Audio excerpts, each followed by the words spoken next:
नमस्कार, मैं श्रुति सिंह। स्वागत है आप सभी का इनसाइड झारखंड न्यूज के इस बुलेटिन में। चलिए जानते हैं आज की कुछ ताजा खबरों के बारे में और खबरों की शुरुआत करते हैं राजधानी रांची से।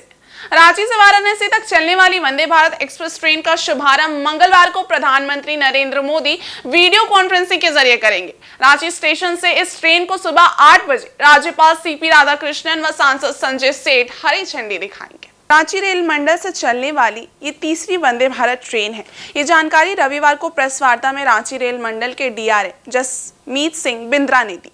उन्होंने बताया कि इस ट्रेन के चलने से बनारस जाने वाले यात्रियों की यात्रा और सुखद होगी और समय की भी बचत होगी। डीआरएम ने बताया कि इसी दिन वन स्टेशन वन प्रोडक्ट समेत कई अन्य रेल परियोजनाओं का उद्घाटन होगा। उन्होंने बताया कि रांची से ट्रेन सुबह 5:10 पर रवाना होकर दोपहर 1 बजे वाराणसी पहुंचेगी।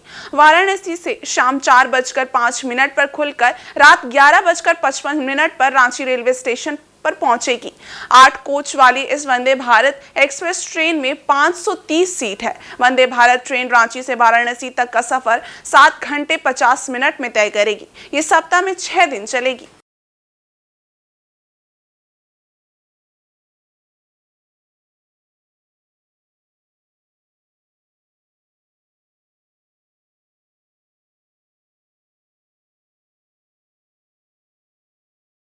उसका मुख्य उद्देश्य, मुख्य मंतव्य ये है कि जो रांची के लोगों की बहुत ही पुरानी डिमांड थी और बहुत ज़्यादा इसके बारे में लोगों में मन में आशा भी थी कि यहाँ से रांची से वंदे भारत के लिए डायरेक्ट एक वंदे भारत एक ट्रेन चाहिए। तो वो शुभ दिन 12 तारीख मंगलवार को तय हुआ है कि जिस दिन इसका शुभारंभ किया जाएगा।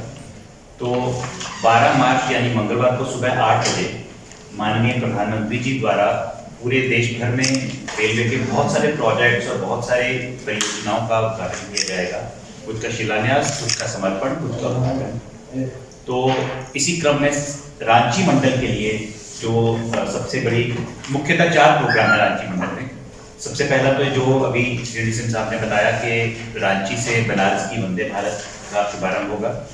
दूसरा, रांची मंडल के 10 स्टेशनों पर वन स्टेशन वन प्रोडक्ट के स्टॉल्स का उद्घाटन होगा। देश के प्रधानमंत्री नरेंद्र मोदी 12 मार्च को चक्रधरपुर रेल मंडल के विभिन्न रेल विकास परियोजनाओं का ऑनलाइन शिलान्यास और उद्घाटन करेंगे। इसको लेकर चक्रधरपुर रेल मंडल मुख्यालय के डीआरएम सभागार में प्रेस वार्ता कर इसकी जानकारी रेल अधिकारियों ने दी। चक्रधरपुर रेल मंडल के विभिन्न स्टेशनों में कार्यक्रमों का उद्घाटन होगा। पीएम मोदी के इस शिलान्यास उद्घाटन कार्यक्रम को लेकर मंडल मुख्यालय के जिला मुख्यालय चाईबासा में भी एक प्रमुख कार्यक्रम का आयोजन होगा। इस कार्यक्रम का शुभारंभ 12 मार्च सुबह 8 बजे से होगा। वहीं 9 बजे देश के प्रधानमंत्री नरेंद्र मोदी ऑनलाइन विधिवत सभी योजनाओं का उद्घाटन और शिलान्यास करेंगे और जनता को संबोधित करेंगे। इस कार्यक्रम का सीधा प्रसारण भी कार्यक्रम स्थल में LED स्क्रीन के माध्यम से किया जाएगा। इसको लेकर अधिकारियों के द्वारा तैयारी पूरी कर ली गई है। बताया गया कि चक्रधरपुर रेल मंडल में कुल 510 करोड़ रुपए की 21 योजनाओं का शिलान्यास उद्घाटन होगा। प्रमुख योजनाओं में Banspani Daitari Jakhapura doubling, Bondamunda Ranchi doubling, 2 Gati Shakti model, cargo terminal, goods shed Haludpukur, Sini station में जन औषधि केंद्र, 9 स्टेशनों में one station one product stall, Rourkela और टाटा नगर में रेल कोच रेस्टोरेंट जैसी रेलवे परियोजनाएं शामिल हैं। मौके पर सीपीएम गति शक्ति राजीव गुप्ता, डीसीएम देवराज बनर्जी और एसीएम विनीत कुमार मौजूद थे। रेलवे में 2 जगह जो है प्रधानमंत्री जन औषधि केंद्र खुल रहा है। एक खड़गपुर डिवीजन में, खड़गपुर में, और चक्रधरपुर डिवीजन का सीनी में। हाँ, ये 24/7 रात दिन खुली रहेगी और वहाँ के जनता को, चाहे वो पब्लिक हो, जनरल पब्लिक हो या हमारे रेलवे के यात्री हो, रात दिन उनको जो है जन औषधि उनको कम दाम में जेनेरिक दवाएं मिलती रहेंगी। तो आप बाहर भी देखेंगे कि जन औषधि केंद्र खुला हुआ, वो हम लोग अब स्टेशन पर भी खोल रहे हैं। हाँ, चक्रधरपुर डिवीजन में पहला है। ये 12 तारीख को 12 मार्च को माननीय प्रधानमंत्री महोदय देश में चल रहे विभिन्न विकास कार्यों को वो देश को समर्पित करेंगे, जिसमें कि कुछ कार्य संपन्न हो चुके हैं उनको डेडिकेट करेंगे, देश को समर्पित करेंगे। कुछ कार्य जिनकी आधारशिला रखी जाएगी। तो जन जन तक ये संदेश पहुँचे, इसके लिए मीडिया आप लोग के माध्यम से ये सभी जगह समाचार बताना सभी को कि देश में क्या हो रहा है, विकास के कार्य क्या क्या हो रहे हैं। उसी के अंतर्गत हमारे रेलवे के द्वारा भी विभिन्न कार्य किए जा रहे हैं और चक्रधरपुर मंडल विशेषकर कि जो हमारे मंडल में कौन कौन से कार्य हुए हैं और होने वाले हैं, जिनको कि 12 मार्च को हमारे माननीय प्रधानमंत्री देश को समर्पित करेंगे। बेरोजगारी, महंगाई एवं सांप्रदायिकता को मुद्दा बनाकर झारखंड लोकसभा के 8 सीटों पर सीपीआई चुनाव लड़ने जा रही है। इस बात की जानकारी रांची स्थित सीपीआई कार्यालय में पार्टी के वरिष्ठ नेता भुवनेश्वर प्रसाद मेहता ने दी। उन्होंने बताया कि झारखंड में रांची, हजारीबाग, कोडरमा, चतरा, पलामू, गिरिडीह, दुमका और जमशेदपुर सीटों पर पार्टी ने चुनाव लड़ने का फैसला किया है। उम्मीदवार के नामों की घोषणा 16 मार्च के बाद की जाएगी। कहा कि भारतीय जनता पार्टी ने अपने उम्मीदवारों की घोषणा कर दी है, लेकिन कांग्रेस एवं महागठबंधन अभी तक सीटों पर कोई बातचीत नहीं कर रही है। इसलिए इंडिया घटक दलों का इंतजार छोड़कर भारतीय कम्युनिस्ट पार्टी ने उम्मीदवार खड़ा करने की घोषणा कर दी है। पार्टी की राज्य कार्यकारिणी की बैठक पार्टी ऑफिस में हुई। इस बैठक में विशेष रूप से आने वाला लोकसभा चुनाव पर गहन विचार किया गया। पार्टी की समझ है कि देश में लोकतंत्र को बचाने के लिए, संविधान को बचाने के लिए, किसान मजदूरों के हित में, बेरोजगारों के काम, मतलब जो नफरत की राजनीति नरेंद्र मोदी या भारतीय जनता पार्टी कर रहे हैं, उस तमाम मुद्दों को लेकर भाजपा को देश से हटाया जाए। 2024 में किसी भी प्रकार से नरेंद्र मोदी को सत्ता में आने से रोका जाए। इंडिया गठबंधन अभी तक सीटों का ऐलान नहीं किया है। उनको जितना जल्दी हो ऐलान करना चाहिए।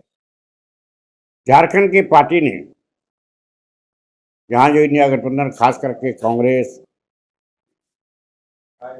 झारखंड मुक्ति मोर्चा के नेताओं से अपील किया कि हजारीबाग सीट को इंडिया गठबंधन के तरफ से सीपीआई के लिए छोड़ दिया गया, क्योंकि सीपीआई का हक भी बनता है। सन 1989 से लेकर टिल 2019 तक कभी कांग्रेस पार्टी नहीं जीती। 1991 में जब कांग्रेस पार्टी लड़ रही थी तब भी सीपीआई वहां जीती। 2004 में कांग्रेस का समर्थन था, राजद कांग्रेस झारखंड मुक्ति मोर्चा। तो उस समय देश के तीसरे नंबर के नेता भारतीय जनता पार्टी के और विदेश मंत्री जसवंत सिन्हा को हरा करके सीपीआई 1,06,000 वोटों से जीती। इसलिए हमारा हक बनता है। मैं कहा 89 से अब तक कभी भी कांग्रेस नहीं। हमने यहाँ के जो नेता हैं राज्य के, चाहे वो कांग्रेस के हों, झारखंड मुक्ति मोर्चा को हों, कम्युनिस्ट पार्टी ने उससे अपील किया कि हजारीबाग सीट तोड़ दीजिए। अभी तक वो तय नहीं हुआ। और इधर हजारीबाग से राम रथ को हाथों से खींचकर रांची लाए राम भक्तों ने मुख्यमंत्री आवास के बाहर प्रदर्शन किया। इस दौरान सभी ने भजन कीर्तन के साथ भगवान राम की आरती भी उतारी। मुख्यमंत्री आवास में विधायक दल की बैठक खत्म कर निकले विधायकों के समक्ष इन लोगों ने जोरदार नारेबाजी की। प्रदर्शन करने आए राम भक्तों का कहना था कि बड़का गांव के महूदी में रामनवमी शोभा यात्रा और रामनवमी के दौरान डीजे पर लगे प्रतिबंध को अविलंब हटाया जाए। बिना कारण निर्दोषों पर 107 का नोटिस भेजना जिला प्रशासन बंद करे। रविवार देर शाम सत्ता पक्ष के विधायक दल की बैठक के उपरांत बाहर निकले विधायकों द्वारा राम भक्तों की अनदेखी किए जाने पर प्रदर्शनकारी आक्रोशित नजर आए। उन्होंने कहा कि इसका खामियाजा आने वाले चुनाव में उन्हें देखने को मिलेगा। इस विषय में विधायक अनूप सिंह ने कहा कि लॉ एंड ऑर्डर देखना सरकार का काम होता है और उसी के मद्देनजर सरकार अपना काम करती है। बता दें कि रविवार से शुरू हुआ राम भक्तों का प्रदर्शन सोमवार को भी जारी रहेगा। मुख्यमंत्री जी को जय श्री राम, जय श्री राम, जय श्री राम। मुख्यमंत्री जी को जय श्री राम, जय श्री राम, जय श्री राम।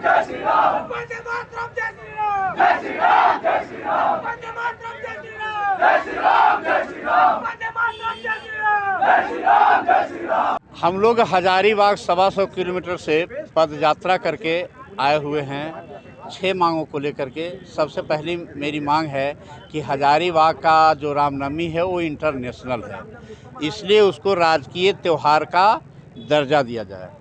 और सबसे बड़ी दुख की बात है कि यहाँ से मात्र 42 किलोमीटर राजधानी से, जहाँ हम मुख्यमंत्री के आवास से मात्र 42 किलोमीटर पर, मुख्यमंत्री आवास से 42 किलोमीटर पर महुदी एक गांव है जहां 40 वर्षों से राम रथ यात्रा को रोका गया है।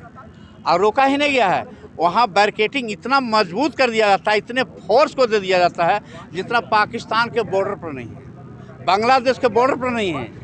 और वहां के महुदी ग्राम के लोग आतंक में जीते हैं। उन्हें लगता है कि रामनवमी भगवान के ना आए, वैसा है। मैंने कई बार गया है और ये मामला आज अगर कहिए तो 1984 से लगभग 40 वर्ष हो गए। तो मैं आपको या जिम्मेवार के लेकर के चला, क्या ये झारखंड में महुदी पाकिस्तान तो नहीं हो गया क्या? तो राम उस शोभा यात्रा को जो प्रतिबंध है उसको बहाल कर दिया जाए। और आप जो अथी करते हैं कि शायद दे देंगे तो दंगा हो जाएगा, कहाँ दंगा हो जाएगा भाई? आप ही हमको तो बताइए। हम सनातन का भी त्यौहार हम सम्मान करते हैं, सारा धर्म सम्मान की पुजारी हम लोग हैं। आपको कहाँ मुहर्रम है बनाइए भाई, कहाँ हम लोग रोकते हैं क्या? कभी एक सनातनी आप पर हम पत्थर फेंके हैं क्या? मांग को लेकर के आए हैं मुख्यमंत्री जी से के दरबार में हैं। मुख्यमंत्री जी आइए, रामलला स्वयं आए हैं, नमन करिए और जो है रास्ता रामलला के वास्ते खाली कर दीजिए। ये राम भक्तों के साथ गलत हो रहा है। देखिए, राम भक्त बस वही नहीं है, राम भक्त मैं भी हूँ और वो नहीं बताएंगे कि क्या गलत है क्या नहीं है। सरकार सबकी होती है, लॉ एंड ऑर्डर देखना सरकार का काम होता है और लॉ एंड ऑर्डर देखते हुए सरकार अपनी काम करती है। उनसे ज़्यादा राम भक्त मैं हूँ, उनसे ज़्यादा मेरे परिवार ने मंदिर बनाया होगा, उनसे ज़्यादा रामलला के प्राण प्रतिष्ठा के दिन मैंने 70,000 आदमियों को खाना खिलाया। तो खाली राम जय श्री राम बोलने से राम भक्ति हो जाता, कर्म में भी राम भक्ति लाना होता है। पश्चिमी सिंहभूम जिले के मनोहरपुर में पैसों की लेन देन के विवाद में हत्या का सनसनीखेज मामला सामने आया है। यहां 5 दोस्तों ने ही मिलकर एक दोस्त की गला घोंटकर हत्या कर दी है। हत्या के बाद शव को दफनाकर 6 दिनों तक लापता दोस्त की तलाश करने का ढोंग रचते रहे, लेकिन पुलिस ने इन सभी को गिरफ्तार कर लिया। जिन दोस्तों को पुलिस ने गिरफ्तार किया है उनमें मनोहरपुर टांगराइन निवासी सनी उर्फ आदित्य साहू, डोंगा कांटा निवासी अर्जुन महतो, मेदासाई निवासी सूरज गोप और तिरला निवासी ऋतिक सिंह देव के अलावे एक नाबालिग किशोर शामिल है। डीएसपी जयदीप लकड़ा ने प्रेस वार्ता कर इस हत्याकांड का खुलासा किया है। बतौर पुलिस 18 वर्षीय शिवम प्रमाणिक पिछले 4 मार्च की रात 8 बजे से लापता था। शिवम अपने परिजनों को घर पर यह कहकर निकला था कि वो अपने दोस्तों के साथ चाट खाने के लिए बाजार जा रहा है, लेकिन इसके बाद घर से निकला शिवम वापस लौटकर कभी नहीं आया। परिजनों ने शिवम के दोस्तों से भी पूछताछ की, लेकिन उन लोगों ने भेंट मुलाकात होने से साफ इनकार कर दिया और खुद भी 6 दिनों तक परिवार के साथ शिवम की तलाश का ढोंग करते रहे। पुलिस ने कॉल डिटेल निकाला तो ये साबित हो गया कि जिस रात शिवम लापता हुआ था उस रात उसके दोस्त आखिरी वक्त तक उसके साथ थे, जिसके बाद पुलिस ने शिवम के 5 दोस्तों को पकड़कर उनसे सख्ती से पूछताछ की तो सभी ने अपना अपराध स्वीकार कर लिया। बताया कि प्लानिंग के तहत उन्होंने हत्या कर शव को धानापाली कोयल नदी के किनारे दफना दिया है। इसके बाद पुलिस ने शव को बरामद कर लिया और सभी आरोपियों को गिरफ्तार कर न्यायिक हिरासत में भेज दिया।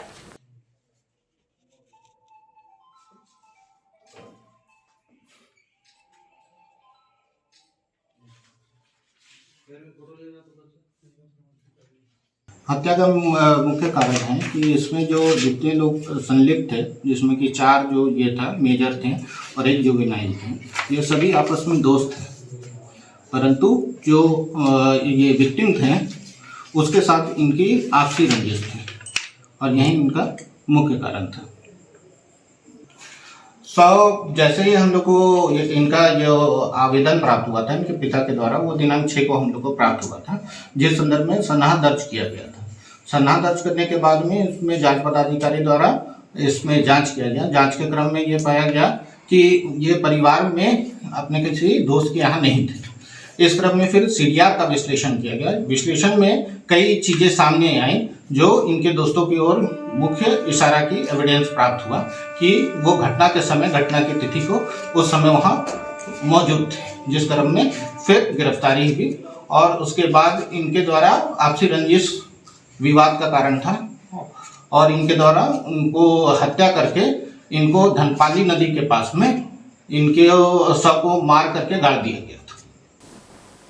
वहीं जुगसलाई विधायक मंगल कालिंदी के नेतृत्व में झारखंड मुक्ति मोर्चा ने रविवार को जमशेदपुर के घोड़ा बांधा से पसौड़ी तक न्याय मार्च निकाला। इसमें काफी संख्या में झामुमो कार्यकर्ता शामिल थे।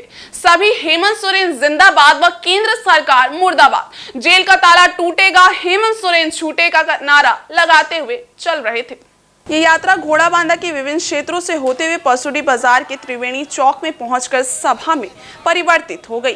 यहां विधायक ने सभा को संबोधित किया। मंगल कालिंदी ने कहा कि 24 साल झारखंड में भाजपा और उसके सहयोगी पार्टी ने राज किया। उन्होंने लोगों को छला और लूटा, लेकिन जब जेएमएम गठबंधन 4 साल के कार्यकाल में 2 वर्ष कोरोना के बावजूद राज्य का विकास और युवाओं को रोजगार देने लगी, तो केंद्र सरकार के इशारे पर ईडी के माध्यम से हेमंत सरकार को तोड़ने का प्रयास किया गया। जब सफल नहीं हुए तो एक साजिश के तहत पूर्व मुख्यमंत्री हेमंत सोरेन को जेल भेज दिया गया, लेकिन हेमंत सोरेन ने हार नहीं मानी। इसलिए जब तक हेमंत सोरेन जेल से नहीं छूटते हैं, तब तक पूरे राज्य में आंदोलन के रूप में न्याय यात्रा जारी रहेगी।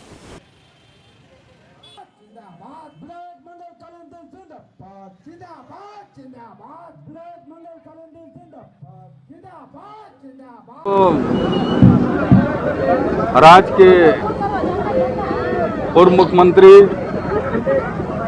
झारखंड के भूमिपुत्र, राज्य के युवा सम्राट आदरणीय हेमंत सोरेन जी को बिना वजह, बिना एफआईआर के, बिना केस के उनको अरेस्टिंग करके जेल भेजने का काम किया।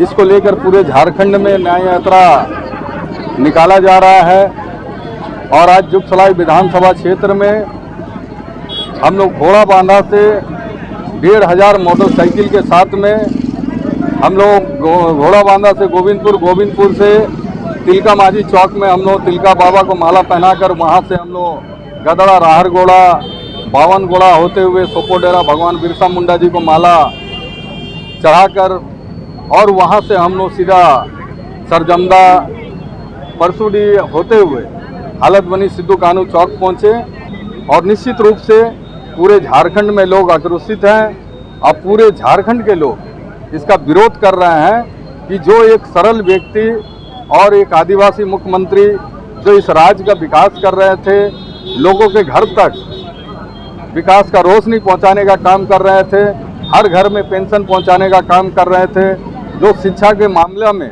जो गुरुजी क्रेडिट कार्ड के माध्यम से जो किसान, मजदूर, गरीब वर्ग के लोग हैं, जो छात्र छात्राएं हैं, उन लोगों को गुरुजी क्रेडिट कार्ड के माध्यम से 15 लाख तक का योजना बनाकर उनको उच्च शिक्षा पढ़ने के लिए और उनको इंजीनियर बनने का ये सपना राज्य के मुख्यमंत्री हेमंत सोरेन जी का था। और यहाँ हमारे राज्य के निर्माता दिसुमगुरु शिबू सोरेन जी के बेटे हैं, उन्होंने समझौता नहीं किया, जेल जाना पसंद किया, लेकिन झारखंड के 3.5 करोड़ जनता का सर ऊंचा करने का काम किया।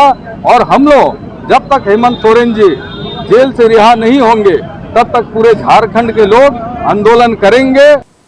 उधर सरायकेला जिले के निमडी थाना अंतर्गत लेंगडी से एक वृद्ध महिला का लहूलुहान अर्धनंगन अवस्था में पुलिस ने शव बरामद किया है। महिला की पहचान लेंगडी गांव की ही रहने वाली 61 वर्षीय बिमला महतो के रूप में हुई है। पुलिस मामले की जांच पड़ताल कर रही है। निमडी गांव बाईपास रोड के किनारे ही खेत में शव मिलने से चांडिल व निमडी क्षेत्र में सनसनी फैल गई। ये घटना हत्या है या कुछ और, जांच के बाद ही पता चलेगा। महिला के पति गंगाधर महतो ने घटनास्थल पर पहुंचकर शव की शिनाख्त की। बताया जाता है कि बिमला महतो रविवार की शाम 4 बजे अपने खेतों में पानी देने के लिए गई थी, लेकिन वापस नहीं लौटी। रात भर परिजनों ने उसकी तलाश की, परंतु कुछ पता नहीं चला। सोमवार की सुबह गाँव के ही खेत में लहूलुहान अर्धनंगन अवस्था में शव पड़ा हुआ मिला। महिला की संदिग्ध परिस्थितियों में शव मिलने से ग्रामीणों में दहशत का माहौल है। साथ ही पुलिस की कार्यशैली से ग्रामीणों ने नाराजगी भी देखी जा रही है। फिलहाल पुलिस की ओर से पुष्टि नहीं हुई है कि ये हत्या है या कुछ और। मालूम हो कि 5 दिनों पूर्व लेंगडी से सटे रावतारा गांव के 19 वर्षीय युवक करण महतो का खून से लथपथ शव NH 32 से बरामद किया गया था। इस मामले का खुलासा भी अब तक पुलिस नहीं कर पाई है। खेत निकला था, उसका सब्जी जो खेती किया है प्याज व्याज उसमें पानी देने के लिए निकली थी। उसके बाद से वो घर नहीं गई। उसके बाद 7-8 बज गया, नहीं जा रही है। तब से हम लोग खोजना चालू किए और खोजने के बाद भी हम लोग को नहीं मिला। सुबह भी हम लोग पूरा खोजे हैं, उसमें कहीं नहीं मिला। थोड़ा देर के बाद यहाँ लाश को रखा हुआ था। और जमशेदपुर के पसुरी निवासी और टेंट व्यवसायी सुजीत गुप्ता ने जुगसलाई निवासी से आजसू नेता अरूप मलिक पर मारपीट करने का आरोप लगाया है। इस संबंध में पीड़ित ने जुगसलाई थाना में एक लिखित शिकायत कर आरोपी पर कार्रवाई की मांग की है। टेंट व्यवसायी सुजीत गुप्ता के अनुसार आजसू नेता अरूप मलिक के द्वारा रविवार को जुगसलाई में रक्तदान शिविर का आयोजन किया गया था, जिसमें टेंट लगाने का काम उन्हें मिला था। उन्होंने शनिवार देर रात तक लगभग 80% काम पूरा कर दिया था। रविवार सुबह बचे हुए काम को पूरा करने के लिए वे अपने मजदूर को लेकर कार्यक्रम स्थल पर पहुंचे। यहां पहले से मौजूद अरूप मलिक, उनके भाई और अन्य ने मिलकर काम में देरी करने का आरोप लगाते हुए पिटाई कर दी। इस दौरान उन्हें भद्दी गालियां भी दी गई। वो अपनी जान बचाकर वहां से किसी तरह भागते हुए जुगसलाई थाना पहुंचे और इसकी शिकायत की। मामला क्या हुआ था? अपने आप को आजसू नेता कहने वाला अरूप मलिक ने आज मेरे साथ मारपीट एवं हाथापाई की। कारण क्योंकि उसने मुझे टेंट का ऑर्डर दिया था ब्लड डोनेशन का काम के लिए, जो मैंने कल पूरा कर दिया था। सिर्फ आज 10 से 15 मिनट का काम बचा हुआ था, जो मैं कर ही रहा था। इसी बीच ना जाने किस टेंशन में आके उन्होंने मुझसे कहा कि भाई इतनी देर क्यों हो रही है। मैंने कहा भाई काम तो मेरा हो चुका है, सिर्फ 10-15 मिनट का काम बचा हुआ है। तो इसी में उसने मेरे साथ गाली गलौज की और मेरे साथ हाथापाई किया और साथ में उसका भाई ने मुझे मारा और उसका बेटा भी मुझे ने मारा। मैं किसी तरह से वहाँ से जान बचा के भाग के मैं थाना आया। थाना मैंने लिखित दिया हूँ। अब देखता हूँ थाने वाले जो है क्या संज्ञान की कार्रवाई करते हैं।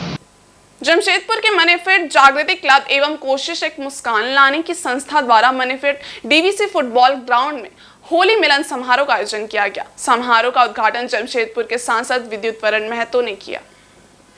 समारोह में राकेश मिश्रा, निहाल मिश्रा और गायिका रक्षा गुप्ता व पुनीता प्रिया जैसे मशहूर भोजपुरी कलाकारों ने होली एवं भोजपुरी लोकगीत प्रस्तुत कर देर रात तक लोगों को झुमाया। सभी आगंतुकों ने एक दूसरे को अबीर गुलाल लगाकर आपसी भाईचारे और प्रेम का संदेश देने वाले पर्व होली की अग्रिम बधाई दी व परस्पर प्रेम एवं सद्भावना का परिचय दिया। आपसी भाईचारगी और आनंद के साथ होली पूर्व मिलन समारोह में अबीर गुलाल लगाकर भारतीय संस्कृति को कायम रखने का प्रयास क्लब के सदस्यों द्वारा किया गया।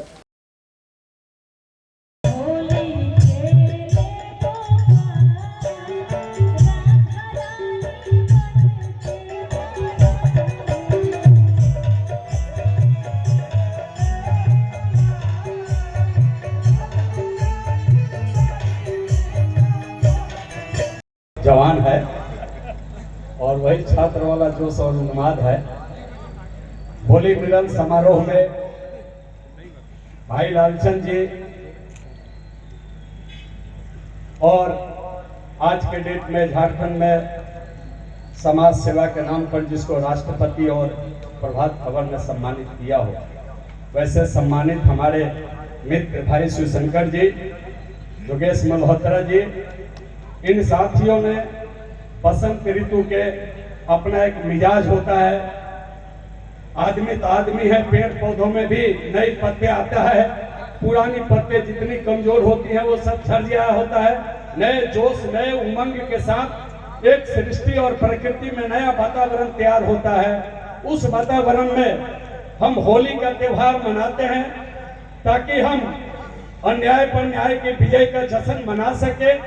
और इस होली समारोह, मिलन समारोह में हम लोगों के बीच में हमारे जो सांसद होते हैं वो पूरे 6 विधानसभा संसदीय क्षेत्र का नेतृत्व करते हैं और कैबिनेट में जब इनको सबसे योग्य सांसद के रूप में जब सम्मान मिलता है तो जमशेदपुर के हर दल के लोग को अच्छा लगता है। चुनाव में हम लोग अलग अलग पार्टी से भले रहते हैं, लेकिन जीतने के बाद जो भी मुख्यमंत्री और सांसद होता है वो पूरे क्षेत्र का प्रतिनिधित्व करता है।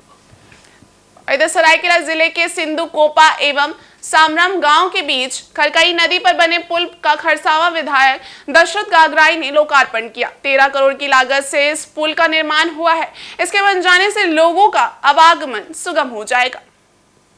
विधायक ने अपने संबोधन में कहा कि पुल के निर्माण को लेकर स्थानीय लोगों ने काफी साथ दिया, यहां तक कि अपनी जमीन भी सरकार के नाम पर रजिस्ट्री कर दी। इसी प्रकार की एक पुल चामारू एवं कोलाबीरा के बीच बनाई जा रही है। लोकसभा चुनाव के बाद पुल को स्थानीय लोगों की सुविधा के लिए खोल दिया जाएगा। विधायक ने कहा कि खरकई नदी पर हरदला एवं चापड़ा के बीच भी पुल बनाने के लिए ग्रामीणों की मांग रही है। वहां भी पहुंच पथ के लिए सर्वे किया गया है। यहां भी जल्द ही पुल का निर्माण किया जाएगा। उन्होंने कहा कि राज्य सरकार स्थानीय लोगों की सुविधा के लिए लगातार कार्य कर रही है, जो आगे भी जारी रहेगा। कार्यक्रम में झारखंड मुक्ति मोर्चा के जिला अध्यक्ष डॉक्टर शिवेंदु महतो ने कहा कि जन जन तक राज्य सरकार की योजनाओं को पहुंचाया जा रहा है, ताकि अधिक से अधिक लोगों को लाभ मिले।